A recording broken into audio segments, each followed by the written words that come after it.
Hai hampa kat mana tu? Semoga hampa semuanya sihat-sihat berjaya. Walaupun di mana hampa berada.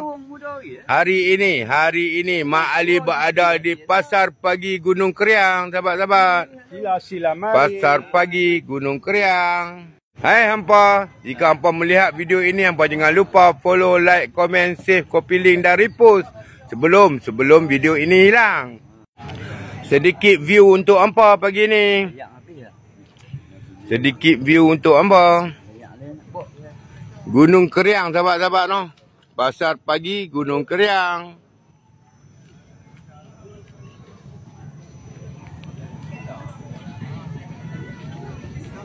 Sesiapa yang bermasalah dengan urat boleh dapatkan minyak raja kayu.